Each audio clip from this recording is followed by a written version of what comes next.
안녕하세요. 사연을 부탁해입니다. 금일은 뉴질랜드 현지에서 녹음 중으로 혹시나 음질이 고르지 못하더라도 많은 양해 부탁드리겠습니다. 그럼 오늘의 사연 시작하겠습니다. 그날은 유난히도 응급 환자가 많은 날이었습니다. 그러던 중 긴급콜이 울려서 급히 뛰어가서 물었어요. 무슨 일이에요? 선생님, 교통사고 환자입니다. 배달 중에 사고가 났다고 하는데 현재 의식이 없는 상태입니다. 라는 간호사의 말에 급히 환자에게 달려가 동공을 확인했더니 미세하게 반응을 보이는 것을 보고 다행이라는 생각에 안도의 한숨을 내쉬었습니다. 그때까지도 저는 여전히 나약한 의사일 뿐이었고 어느 날은 하루에도 몇 번씩 죽음을 마주하기도 했습니다. 가족들에게 사망 선고를 하는 것은 시간이 아무리 지나도 익숙해지지 않았으니까요. 그날은 꽤 큰 사고가 났음에도 환자를 살릴 수 있겠다는 안도감도 잠시 곧 수술 준비에 들어갔습니다. 바로 수술실 체크하고 준비하도록 해요. 보호자는 연락이 됐나요? 연락을 했다고 하는데 부모님 거처가 지방이다 보니까 올라오시는데 시간이 걸린다고 합니다. 그럼 우선 사람부터 살리고 봅시다. 수술은 제가 들어갑니다. 그렇게 무려 10시간에 걸친 대수술을 집도했고 다행히도 수술은 잘 마무리가 됐습니다. 그 환자는 중환자실로 옮겨졌고 다음날 회진 때 환자의 상태를 보며 기본 사항을 체크하고 있었는데요. 환자의 이름을 확인하다가 저도 모르게 살짝 미간이 찌푸려졌는데 뭔가를 기억해내려 애쓰고 있던 중 옆에 있던 간호사가 걱정스레 물었습니다. 선생님, 왜 그러세요? 김영범? 김영범? 왠지 낯설지가 않는 이름이네요. 그럼 혹시 아시는 분이라는 거예요? 제 고향 친구 이름이랑 같은 이름이긴 한데 얼굴이 워낙 많이 부어서 나중에 환자에게 직접 물어봐야 할 것 같네요. 근데 이분 부모님이 지방에서 올라오신다고 했었죠? 네, 땡땡도에서 택시 타고 바로 올라오셨더라고요. 땡땡도요? 보호자분 어디 계시죠? 밖에서 대기하고 계십니다. 김영건님 어머님 되시는 분이 많이 놀라셨는지 수술 내내 눈물만 흘리셨어요. 라는 말에 잠시 후 중환자실에서 나와 주변을 두리번거리며 김영범이란 남자의 보호자를 찾고 있었는데요. 혹여나 제가 아는 사람이 아닐까 하는 생각이 들었거든요. 그러다 한 아주머니와 눈이 마주쳤는데 저를 보자마자 뛰다시피 오더니 말을 했습니다. 선생님, 우리 형범이 좀 살려주세요. 우리 형범이 괜찮은 거죠? 아주머니의 눈에서 눈물이 쉴 새 없이 뚝뚝 떨어지고 있었습니다. 의사가 되고 가장 힘들었던 일은 부모에게 자식의 사망 선고를 내릴 때인데 자식을 잃은 부모가 목 놓아 우는 소리는 그 어떤 말로도 표현할 수 없는 울부짖음이었다고 해야 할까요? 부모라는 존재는 기꺼이 자식을 위해 목숨까지 내놓을 수 있는 존재가 확실했으니까요. 그날도 아주머니의 울음소리는 간절함을 넘어 처절함이 느껴지고 있었습니다. 그 모습에 제가 조용히 입을 뗐습니다. 안녕하세요. 어제 김영범 씨 수술했던 의사입니다.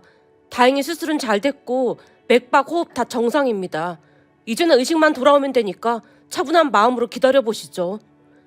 감사합니다. 제가 이 은혜는 절대 잊지 않겠습니다. 제 입에서 괜찮다는 말이 나오자마자 아주머니가 바닥에 주저앉은 채 다시 눈물을 쏟았는데요. 순간 제가 아주머니에게 조용히 물었어요. 혹시 땡땡리에서 오시지 않았나요? 예? 선생님이 그걸 어떻게 아세요? 어머니, 저 형범이 친구 진수입니다. 진수? 우리 형범이 친구 중에 진수라는 친구가 있었나? 저기 오래전에 어머니 돌아가시고 할머니랑 아버지랑 살던 감나무집 진수입니다. 뭐? 감나무집 진수? 네가 진짜 진수라고? 아주머니가 넋이 나간 표정으로 저를 빤히 바라보고 있었는데요. 이번에는 제가 아주머니의 손을 덥석 잡고 말했어요. 네, 맞습니다. 감나무집 진수입니다. 그때 친구들이 놀리면 저한테 엄마라고 부르라고 하셨잖아요. 어머니, 제가 그때 그 진수입니다. 네가 진수라고? 우리 진수가 이렇게 컸단 말이야? 순간 아주머니의 표정은 마치 오래된 흑백 사진을 보는 듯한 아련한 향수를 느끼게 했습니다.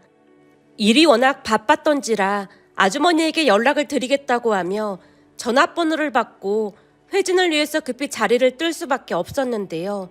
회진을 끝내고 잠시 커피를 마시다가 조금 전 아주머니의 향수 가득했던 표정이 떠올랐고 그 표정이 오래전 기억 저편 시간 속으로 저를 이끌었습니다. 김영범은 우리 집 아래에 살던 동네 친구였습니다. 쭉 찢어진 작은 눈과 툭 튀어나온 강대뼈, 누가 봐도 못난 얼굴이었지만 형범이는 약간은 험상궂은 얼굴과는 다르게 성격이 참 좋은 친구였습니다. 글의 흐름을 위해 잠시 우리 가족 이야기를 말씀드리자면 제가 6살이 되던 해에 엄마가 지병으로 세상을 떠났습니다. 엄마라는 존재는 참으로 대단했던 존재임에 틀림이 없었고 엄마가 돌아가신 뒤 우리 집은 엉망진창이 되고 말았어요. 결국 10분 거리에 따로 살던 할머니가 우리 집으로 오셨고 엄마를 대신해서 저를 돌봐주셨어요. 할머니는 세상에서 가장 따뜻한 분이었으나 다른 한편으로는 세상에서 가장 무섭다고 할 정도로 엄격한 분이시기도 했습니다. 한마디로 어리광을 부리면 전부 받아주는 그런 할머니는 아니었어요. 해도 되는 일과 하지 말아야 할 일을 정확히 알려줬으며 매사에 늘 명확한 태도를 보여주곤 했습니다. 그런 할머니의 교육은 올바른 가치관을 형성할 수 있도록 큰 도움을 줬던 것 같습니다. 하지만 그런 할머니는 누군가에게는 불편함을 주기도 했는데요. 낱말하기 좋아하는 심술궂은 아줌마 몇 명이 할머니를 참 많이도 힘들게 했습니다. 그 중에서도 한 아줌마가 유난히도 할머니를 무시하며 막말을 했는데 그 아줌마도 제 또래의 아들과 딸을 키우고 있었고 할머니는 그 아줌마를 경룡이 엄마라고 불렀습니다. 모르는 분이라면 그 작은 시골 동네에서 무슨 일이 그리도 많을까 싶겠지만 생각보다 많은 일들이 일어나곤 했습니다. 경룡이네 엄마가 우리를 싫어했던 이유는 아주 명확했는데요. 사실 그 시절 우리 부모님은 대학을 나와서 꽤 괜찮은 회사를 다녔지만 제가 태어나고 난 뒤부터 엄마 건강이 안 좋아지기 시작했고 아버지가 출근을 하게 되면 엄마 홀로 저를 돌봐야 했다네요. 하지만 몸이 약했던 엄마에게는 저를 키우는 일이 상당히 버거운 일이었기에 큰 결심을 한 뒤 할머니가 계신 아버지의 고향 마을로 내려갔다고 합니다. 조금 전에도 말씀드렸다시피 할머니 성격이 부드럽거나 그렇진 않았지만 그렇다고 해서 억지를 부리거나 말도 안 되는 일로 엄마를 힘들게 하진 않았다고 했으니까요. 가끔 할머니가 엄마에게 쓴소리를 많이 했다고 하지만 할머니와 엄마 사이는 나쁜 편이 아니었다고 합니다. 엄마가 돌아가시고 난 뒤 할머니와 아버지는 항상 바빴기에 저는 거의 모든 시간을 형범이네 집에서 놀다 오곤 했는데요. 그날도 형범이네 집에 놀러 갔더니 형범이네 엄마가 갑자기 말을 꺼냈어요. 진수야, 할머니 무섭고 그렇지? 가끔 무섭기도 한데 괜찮아요. 진수야, 네 할머니가 널 어떻게 키웠는지 절대 잊으면 안 된다. 알겠니? 네, 잘 알고 있어요.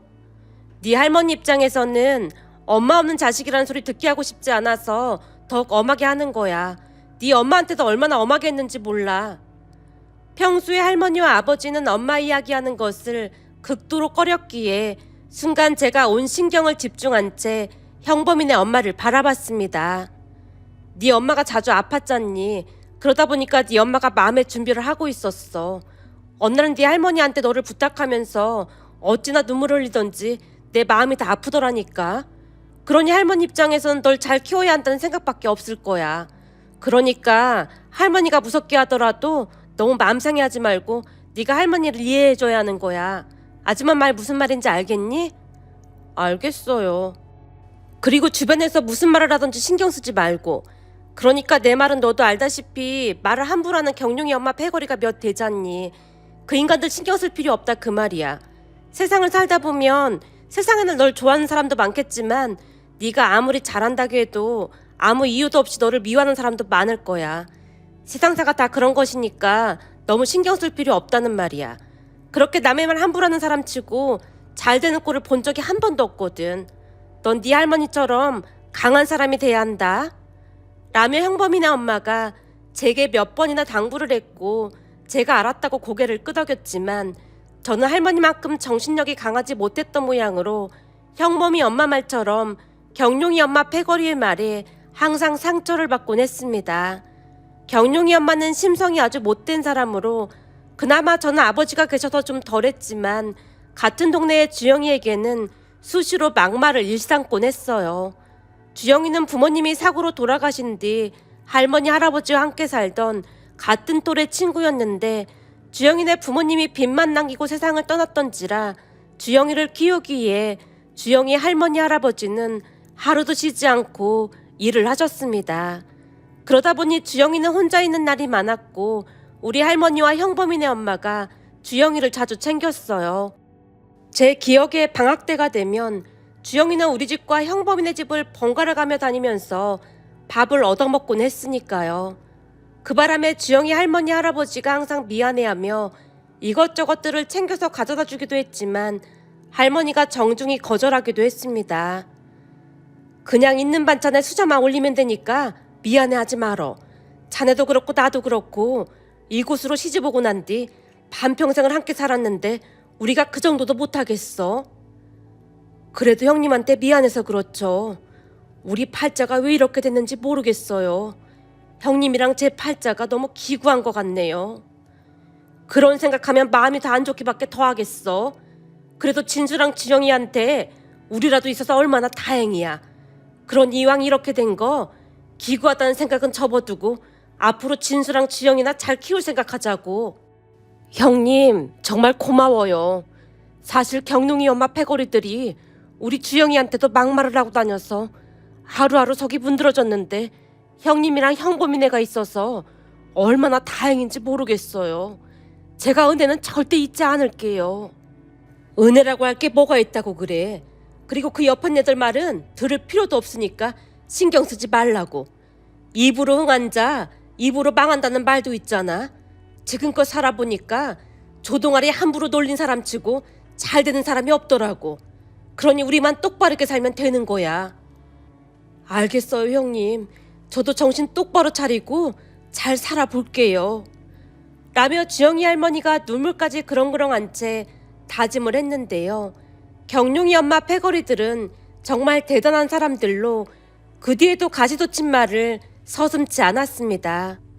그들이 왜 그리도 우리를 미워했던 것인지 이해할 수는 없었지만 시간이 지나면 지날수록 그들이 즐기고 있다는 것을 알 수 있었습니다.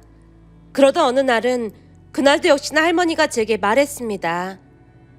내가 아까 보니까 주영이 혼자 있는 것 같던데 같이 저녁 먹게 네가 데리고 와. 알았어. 내가 금방 가서 데리고 올게. 라며 제가 주영이를 데리러 밖으로 나갔습니다. 그런데 잠시 후 제가 주영이를 데리고 집으로 들어가려던 순간 하필 경룡이 엄마와 마주쳤고 기다렸다는 듯이 경룡이네 엄마가 말했어요. 아주 끼리끼리 잘들 노네. 왜? 밥 얻어먹으러 가는 거니? 네 할머니는 참 오지랖도 넓다. 우리 할머니 욕하지 마세요.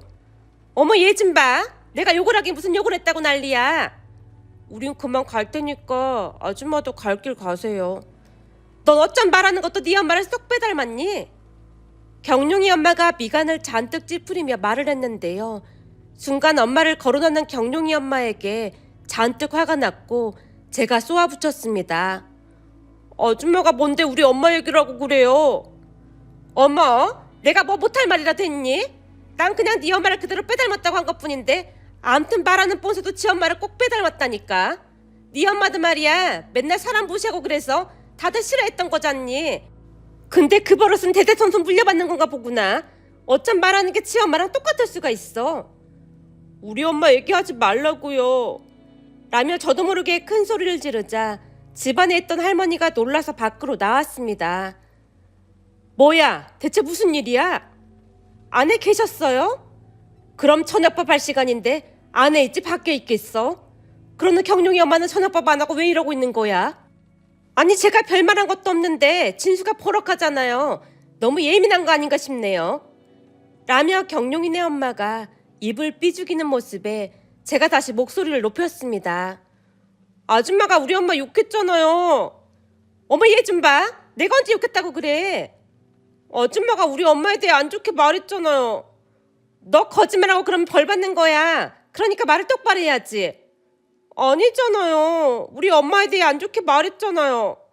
제가 다시 버럭하자 옆에 있던 주영이도 거들었습니다. 아줌마가 안 좋은 소리 했잖아요. 아줌마가 거짓말하고 있는 거잖아요. 어머, 얘들이 생사람 잡네? 아니에요. 난 그런 적 없어요. 경룡이네 엄마가 손사래를 치고 있자 할머니가 소리쳤습니다. 경룡이 엄마, 오늘 날 잡은 줄 알아? 내가 오늘은 가만 안 놔도 참이니까 이리 좀 와봐. 아니라니까요. 진짜 별말 안 했다니까요. 라며 경룡이네 엄마가 주랭랑을 쳤고 할머니가 그 뒤를 따라서 달리기 시작했습니다. 그 바람에 두 사람이 쫓고 쫓기게 되었고 잠시 후 동네 사람들이 구경하고 난리도 아니었습니다. 그날 경룡이 엄마는 동네 사람들 앞에서 망신이란 망신은 다 당했는데요. 할머니가 동네가 떠내려가라 소리를 질러댔거든요. 어디 할 짓이 없어서 그따위로 행동을 하고 앉았어. 다시 한 번만 이상한 소리 하고 다니면 너 죽고 나 죽는 거니까 그런 줄 알아. 라는 할머니 말에 경룡이 엄마가 분하다는 듯이 할머니를 노려봤지만 할머니가 다시 외쳤습니다. 왜? 기분 나빠? 뭘 잘했다고 노려보긴 노려봐. 알았으니까 그만 가보세요. 경룡이 엄마가 기분 나쁜 티를 내면서 뒤를 돌았고 할머니도 뒤를 돌아 집으로 돌아왔습니다. 그날 이후 경룡이 엄마가 한동안 우리 눈치를 보는 듯해 보였어요. 더 이상 우리 앞에서 대놓고 싫은 소리를 하진 않았으니까요. 그러던 중 학교 운동회가 끝나고 할머니 손을 붙들고 집에 가려고 하자 형범이네 엄마가 할머니에게 말했어요.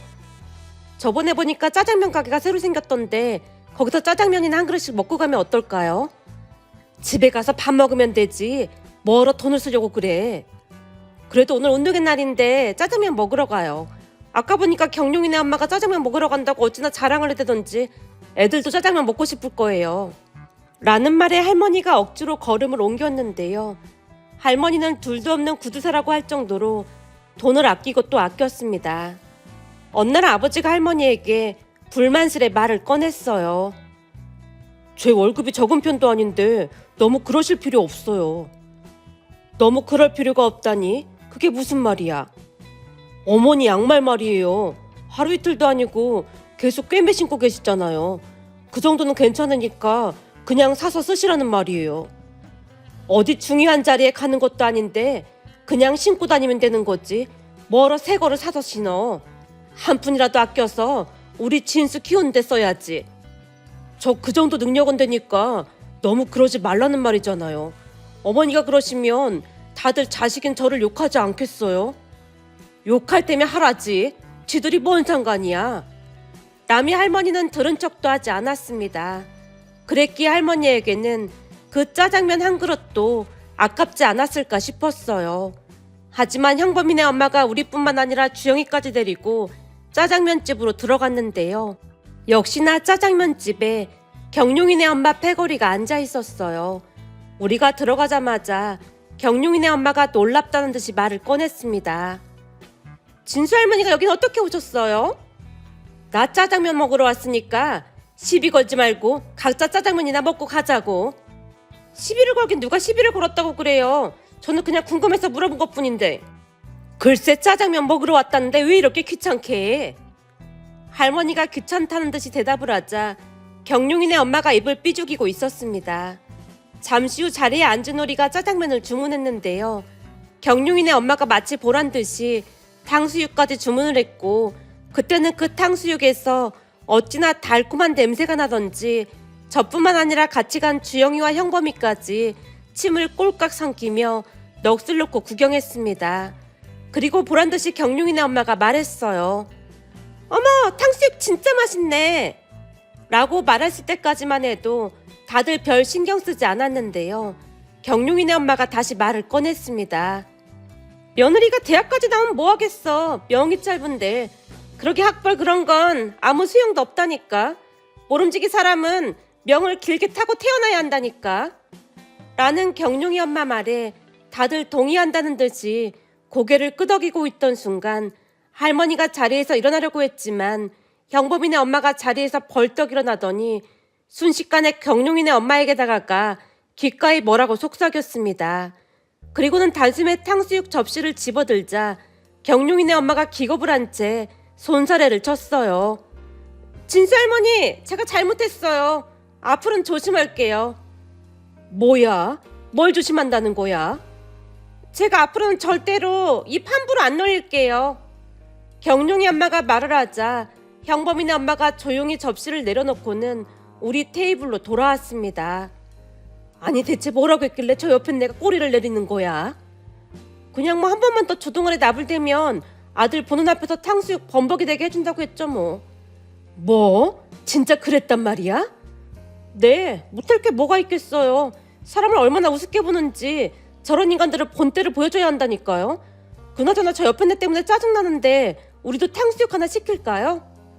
형범이네 엄마가 탕수육을 시켰고 우리는 그날 세상에서 제일 맛있는 탕수육을 먹었습니다. 그날 이후부터 제가 제일 좋아하는 음식이 탕수육이 될 정도였으니까요. 그 뒤 우리는 한 2년 동안 그곳에서 더 살다가 아버지가 더 좋은 회사로 이직을 하게 되면서 다시 서울로 올라왔습니다. 물론 할머니도 다 정리하고 함께 올라오셨고요. 할머니는 가끔 형범이네 엄마랑 연락을 주고받는 것 같았는데 어느 날부터인가 연락이 되지 않는다는 말을 했습니다. 그 뒤 할머니가 확인을 하려 노력했지만 소식을 들을 수가 없었습니다. 그런데 그날 제가 수술했던 환자가 그 형범이란 사실에 제가 얼마나 놀랐겠습니까? 그날 근무를 하던 중 할머니께 소식을 전했고 할머니가 한달음에 달려오셨어요. 그렇게 할머니와 형범이 엄마가 다시 조우를 했는데요. 형범이 엄마, 그동안 왜 이렇게 연락이 안 된 거야? 내가 얼마나 찾아 헤매는지 알기나 해? 아이고 어르신, 이게 얼마만이에요. 우리 진수가 의사가 됐다는 말 들었습니다. 역시나 어르신이 아주 훌륭하게 잘 키우셨더라고요.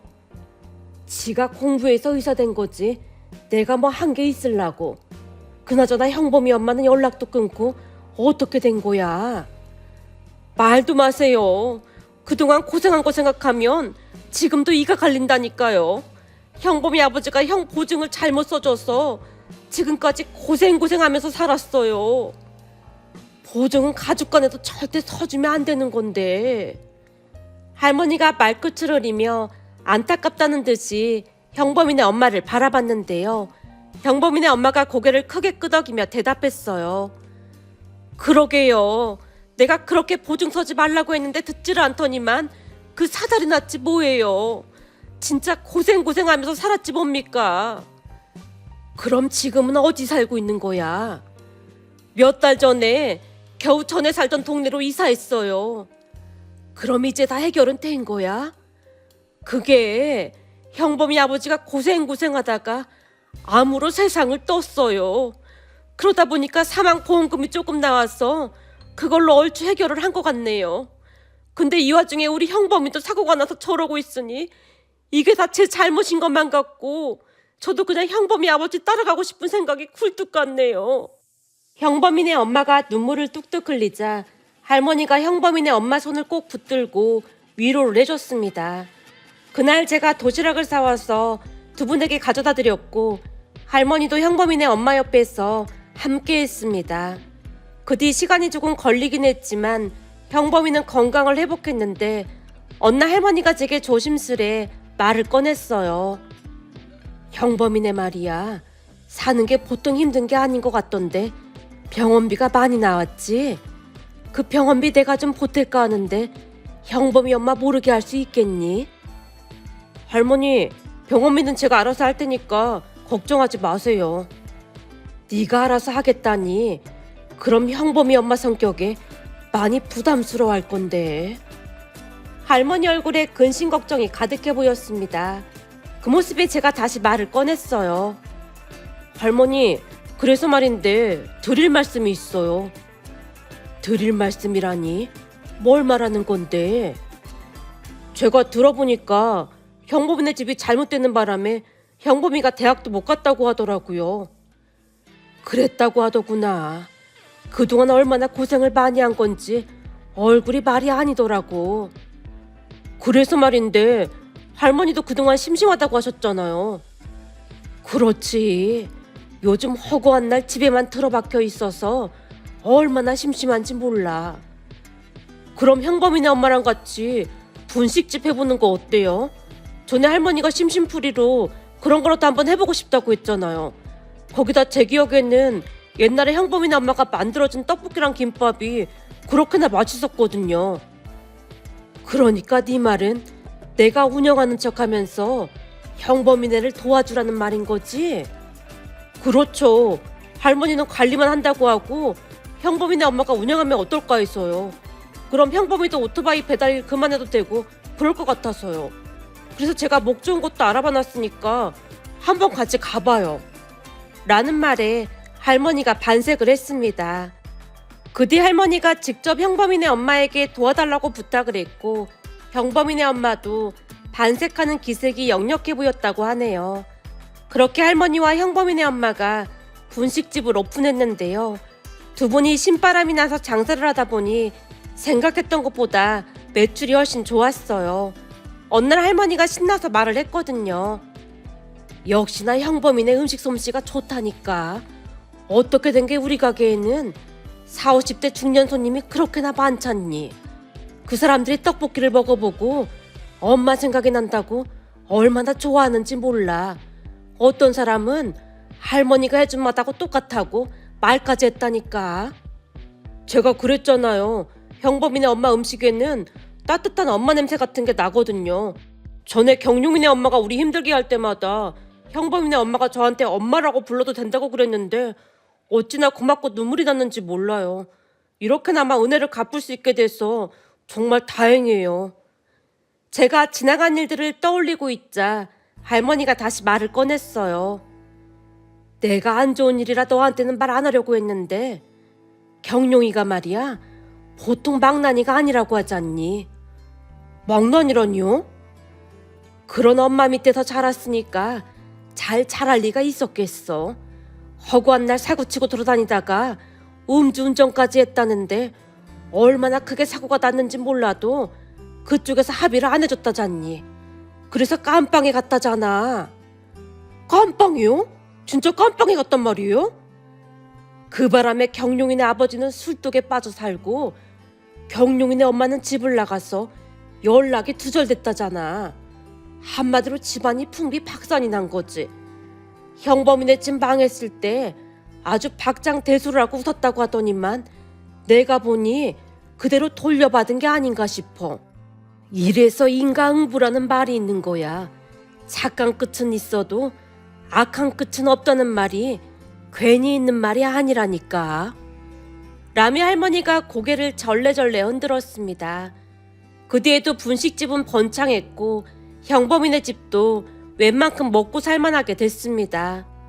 그렇게 형범이도 공부를 해서 비록 많이 늦었지만 대학 졸업을 앞두고 있는데 얼마 전 할머니와 제게 졸업식에 꼭 참석해달라는 말을 하는 모습에 문득 지나간 일들이 떠올라 이렇게 글 남겨봅니다.